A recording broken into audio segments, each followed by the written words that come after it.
One thing that's standard with the vast majority of home transactions is the inspection. It can be a scary thought for both the buyer and the seller. But in reality, it's not the inspection itself that's the hard part, it's the negotiations. In today's video, we'll talk about how to navigate those inspection reports and get what we need to out of them.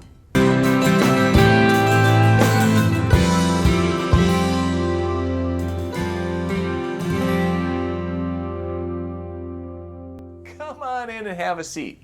I'm Ben Weaver, Illinois attorney and founder of 23 Legal. I provide personal, practical, and professional legal service by guiding clients through the process of buying and selling a home throughout Chicago and its suburbs. And before we get started, let's quickly define what a home inspection is.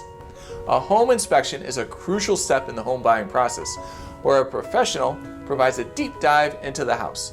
They'll look at every crack and crevice, every nook and every cranny.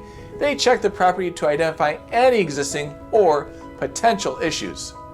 Once the inspection report is received, a buyer can then negotiate repairs or request credits from the sellers to address these issues. Then, the report makes its way to the desk of your attorney, and the negotiations begin. But what's in the report? Well, it highlights the areas of concern and identifies any necessary repairs. We're going to be keeping a keen eye out for any major issues that may affect the property's value or pose safety hazards. It's important to note that not all repairs will be required, and some may be negotiable based on your preferences. Some chipped paint on the wall or a loose banister is not going to be the same level as a foundation crack or a roof concern. So how do we prioritize the repairs? Well, we categorize them into high priority, medium priority, and low priority repairs. High priority repairs, especially health and safety concerns, are typically urgent and should be addressed immediately, while low priority repairs may be less critical. By categorizing the repairs, you'll have a clear idea of which issues to focus on during negotiations. And this is when we come into play. Along with your realtor, we'll work with you, guiding you to the right kind of request for the repairs. We at 23 Legal have been doing this for a darn decade now. So we have a good feel of an offer that would not insult the seller, as well as an offer that isn't so low that it, in the end, is disrespectful to you. The reality is, however, that you can make any request you want.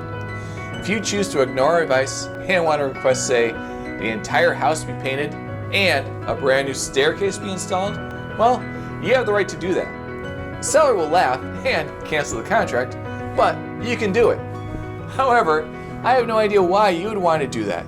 You pay your real estate attorney for a reason. We give the guidance we do for a reason. As we make a request, it's a good idea to provide some documentation on it too.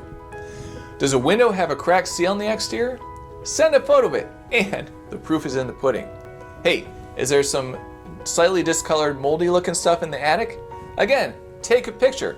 It's a good chance the seller hasn't been up in that attic for years. Once your request is ready, it's time to enter into negotiations with the sellers. They may choose to accept, reject, or propose alternative solutions to the repairs. Negotiation is a give and take process, so be prepared for potential back and forth discussions. Rarely is the first offer sent by a buyer the way to go. Sometimes it's as simple as the seller offering a credit at the closing. It could also be the answer to a question about, say, how recent something was serviced. Not every request will be accepted, and not every request will be affixed by the seller by the time we close. That's all part of the negotiation process. If all requests are accepted, hey, we're good to go. If we cannot reach an agreement, the contract is subject to cancellation, as the issue is not regarded the initially agreed upon purchase price. And there you have it. That's a pretty quick run through of the inspection negotiation process. The important thing to remember is to respect the fact that just like you, the seller will also want to get a deal that benefits them in the long run, and believe it or not, they'd also like to have this one close as quickly and seamlessly as possible. Do you have any more questions on the inspection process? Leave them below in the comments. Like this if you found it helpful, and subscribe to 23 Legal for more real estate law content. I'm Ben Weaver, open to taking new clients, and I'll see you in the next video.